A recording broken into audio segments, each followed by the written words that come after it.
పెరిగిన గ్యాస్ ధరలను నిరసిస్తూ ఖమ్మం జిల్లా కామెపల్లి మండలం ముచ్చర్ల గ్రామంలో సిపిఐ న్యూ డెమోక్రసీ ఆధ్వర్యంలో ప్రధాని నరేంద్ర మోడీ దిష్టిబొమ్మను దగ్ధం చేశారు. దేశ సంపదనంతా కార్పొరేట్ కంపెనీలకు పెట్టుబడిదారులకు దారాదత్తం చేస్తున్నారని CPI new democracy Khammam division కార్యదర్శి కోళ్ల లక్ష్మీనారాయణ ఆరోపించారు. దేశంలో గ్యాస్ ధరలు, ఆయిల్ ధరలు విపరీతంగా పెంచి దేశ ప్రజలను నిలువున కేంద్రం దోచుకుంటుందన్నారు. రోజురోజుకు విపరీతంగా ధరలు పెంచుతూ పేద ప్రజలపై ధరల భారాన్ని మోపుతున్నారన్నారు. బీజేపీ అధికారంలోకి వచ్చిన నాటి నుంచి నేటి వరకు గ్యాస్ ధరలను 3 రెట్లు పెంచారని లక్ష్మీనారాయణ మండిపడ్డారు.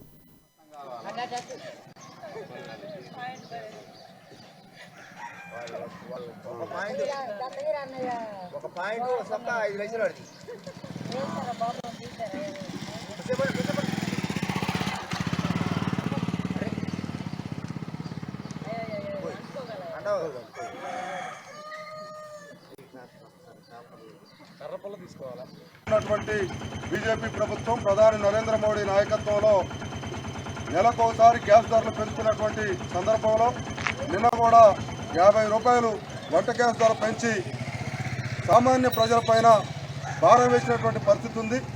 దీన్ని నిరసిస్తూ సిపిఐఎంఎల్ న్యూ డెమోక్రసీ పార్టీ ఆధ్వర్యంలో ఈరోజు ప్రధాని నరేంద్ర మోడీ దిష్టిబొమ్మని దగ్ధం చేయడం జరిగింది. కేంద్రంలో ఉన్నటువంటి బీజేపీ ప్రభుత్వం అధికారంలోకి వచ్చిన ఈ 8 సంవత్సరాల కాలంలో అనేక సార్లు గ్యాస్ ధరలు పెంచి గ్యాస్ ధరలు ఆ రోజుకి 2014కి ఈ సంవత్సరానికి చూసుకున్నట్లయితే 3 రెట్లు పెంచినటువంటి దౌర్భాగ్యమైనటువంటి పరిస్థితి ఉంది. వెంటనే పెంచిన గ్యాస్ ధరలని తగ్గించాలి.